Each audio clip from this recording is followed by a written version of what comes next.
Beginner locks. You'll need crocodile lock clips.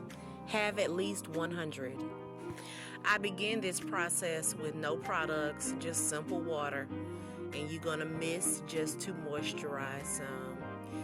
And I start around the front area of the hair, and I'm just gonna twist. It's gonna coil just like a telephone cord, and you're gonna clip.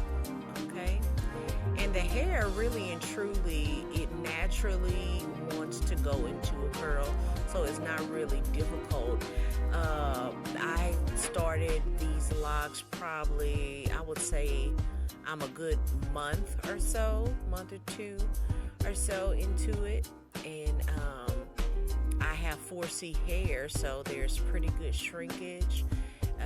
But once you put that water in and you coil it, it will easily go into the coil for you.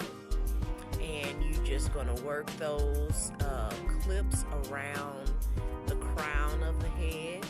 I usually start right there at the front, then I move around in a clockwise position just so none of your clips will get into the way. And that's easy, does it?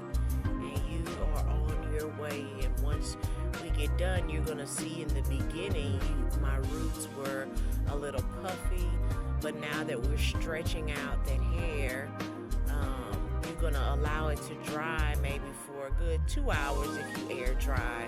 I usually just air dry, take me a little nap or something, and then I'll take the clips out. It doesn't have to be completely dry, but you just want the coil to kind of lock into place, and once it sits there, it will naturally lock into place.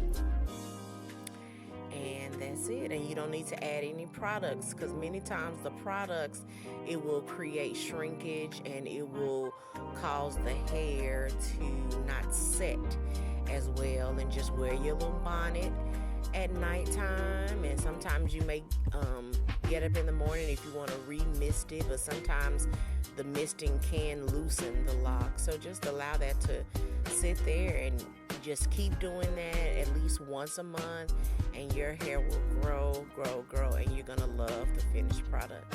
Like this video and subscribe. Peace and love. Yes!